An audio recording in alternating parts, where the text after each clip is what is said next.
Omulungi yakumire kwanda Rose Media yiji nkwaniza nnyo nakola nkwebaza ebintu byonna gy'otesake ngali mukwana subscribe nga teyanzenya tata nawe subscribing obeere nga tutambulira mu luteeka video zirabe mu budde bannanga olwaliro olunaku lulungi kuba nkuletedde embaga y'omwana muwala Vivian Tendo bambi yatandika mpola mpola mugenda kukwanjula ku kyala byonna byali birungi omwami yamututte mu Mbasa nno kati embaga gye yabadde ku beach ne bigenda bulungi wabaddeyo abanene bambi tubayozayoza mukama abawo obufumbo obulungi embaga eno gye tubadde twesunga ebadde ya Mukunja ne Sheeba naye kirabika Love Mercy ajilinyemu agambye nti Mukunja ali mu kwekolera ssente era n'atulaga nti tebiriyo Bad Black naye alina obubaka bw'agamba kankutereyo mukwano obeere ng'obiraba mukama omulungi akunkumire bye.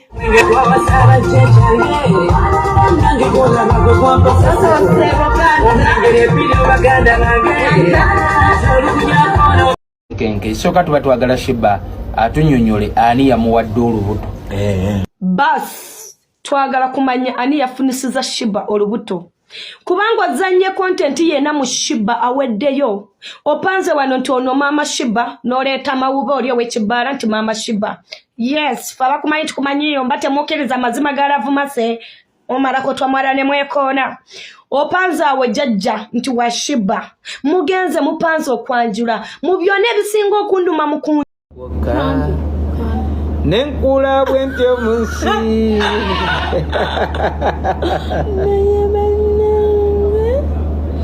Mbadde okusaba ekintu kimu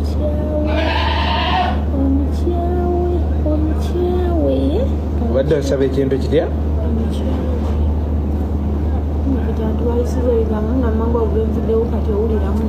Simwagala nako. Wandekawo Sheeba wange n'ogenda n'ondekera gumase nejja nkunoonya nkuweeyo ku kakisi nga ndaba gumase gwokka nensigala bwentyo ku nsi ne gumase gwange siyomba nansi kale buli alaba mmase gy'ali kwegayiridde muweeyo butwa ate buli alaba Sheeba gy'ali kwegayiridde muwe kakisi. Mukunja agenda kubabba bamaleko sente zonna ze mwagala. Agenda kwezimbira ennyumba muli bisiru kati nze kambabuusi. Nze nali kyali wa Mukunja. Mukunja mubbi nkiddamu. Obwo buzannye bwonna abupanga. Ate gwe kyoba omanya nti oyo mukazi gwayita mama wa Sheeba. Mukwano ba Luganda ne Mukunja. Aleeta bimawaya byengu Sheeba yabula ni abagamba ngu yabula olinga n'amazzi. Byasamiridde Sheeba yabulirawo. Sheeba yabulirawa. Waliyo Mukunja atatya buko. Mukunja atatya buko nga mama lyawe yeyambula wujje ebisikati nga Mukunja lyawo bakoze live. Ne mutamanya nti bwona bupange. Mumuzimbire ennyumba naye nga mwebibwamwe mugenda kudda wano nga muvudde ku kyeyo. Nga neresu ze temuziyina n'enika temuziyina mbwamwe. Kumanya ani yafunisiza Sheeba olubuto. Kubanga ozanye content yena mu Sheeba aweddeyo. Opanze wano nti ono mama Sheeba n'oleeta mawuba oli ow'ekibbala nti mama Sheeba. Yes, faba kumanyi tukumanyiyo mbate mukiriza mazima ga Love Mercy omalako twamwala ne mwekoona. Opanze awe jajja nti wa Sheeba. Mugenze mupanze okwanjula. Mu byonna ebisinga okunduma Mukunja. Sheeba muzanyisiza katemba yenna ow'okweweebuula buli katemba yenna. Nawe kimanyi oli mufumbo, olina omukazi ewaka, omuwala yakamala university gw'olina, ate ready na mukwano gwange. Ennyumba gye wakavaamu ofunye ennyumba ennungi, mitwalana, oli mu ssente za Sheeba. Bambi abantu bano bawuddisa basondera Sheeba. Kati ate otugambye nti wayanjula Sheeba. Nze Mukunja kyakuntamya kyali ekyo, kunzanyisa content wa kisiru n'ogaana okunsasula. Kyokka. Era mwabaddeyo ngu Love Mercy ayina ebbuba ku Mukunja tamanyi nawe enfuka. Tandabangako obwerere bwange. Bwe twali twatanga ezo zi video. Twalina video emu nga tuyina live ku Facebook. Nga tuyina live ku TikTok. Wamu ne ku YouTube. Nga kuliko akutaga masimu. Obusiro bubajjudde. Mukyala we naye yaliwo. Kaakati Sheeba muzanyisiza content yenna. Kati olubuto yalujeewa. Mbadde manyi osula naye.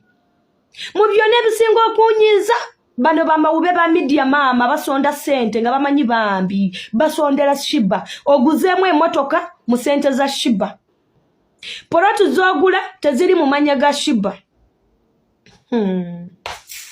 naye mwe bagundi tewali ayina kiruubirirwa nga talina kigendererwa, teri alumirirwa nga talina kigendererwa.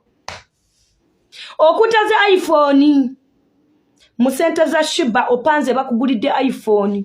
Nze Mukunja kasita wanyaga sente zange wandeetera okubuusa abantu. Wandeetera okubuusa abantu.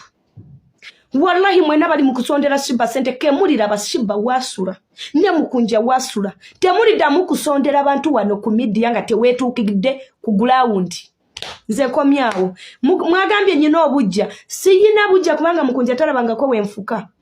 Tamanyi tankwanangako namuzanyira content ayiseewo oluyimba lwe baali bayisaawo nagaana okunsasula okumalayo kyokka soogeza bujja mu obusiru bwammwe mwantu gwe musondera bamukola mu sente oli ekisooka Sheeba mawube tamanyi na bwe babala sente oli yazitegeerera mu byonna binnuma namukozesa content ow'obuseegu ow'okwepamira n'asooka munywesa omwenge n'enjaga n'alyoka mugamba kati olina okukola kino kyonka nga ye yeetwalira sente. Are you stupid? Love Mercy ku following gy'olina singa oli mugagga muvundu singa tolina na budde bujja ku TikTok okweyambula kwasaanirira kuvuma mbwateka nnyombe ne gundi no singa tobulina. Love Mercy tunulira abantu batobo tunulira obwana bwashakama obuto bwe twalirabye ng'obutalina magezi kama muto ku myaka gyo kuba kama mutuuseeko mulabyeko maaso ku maaso ne mukwatako nawe ne nkukwatako maaso oli kakazi kakadde abaana abakufubutuseemu ne kama oli kakazi kakadde bakama baguza amamotoka agatali ga masaali mbukangule emmotoka mpitenga mu kibuga bankubira enduulu ezikola bizinensi kati mukazi muwala muto yaguze pick up busy for the picking anona abantu kubisaawe atunulidde audience ye nti abantu abafollowinga mbakozesezza ntya Mukama Katonda mpadde omukisa abafollowing mbalina mbakozesezza ntya nkolemu omulimu Mukama mpeereyo omukisa Katonda ayamba oyo akola. Nti wano kutegeeza muganza wange gwantunulidde oba anagwa kweno video that kakasa era njagala obeere mumativu era mugumivu n'omutima gwo soka wekwate ku kifuba wekuweko emirundi 3 ogambe I'm a witch. Hold your chest and beat 3 times and say you were a witch. Bwamala okwekuba mu kifuba n'ogamba nti you were a witch kakasa nti mubikuluma temuli ssanyu lya muntu mulala. Make sure the pain you have doesn't involve someone's happiness.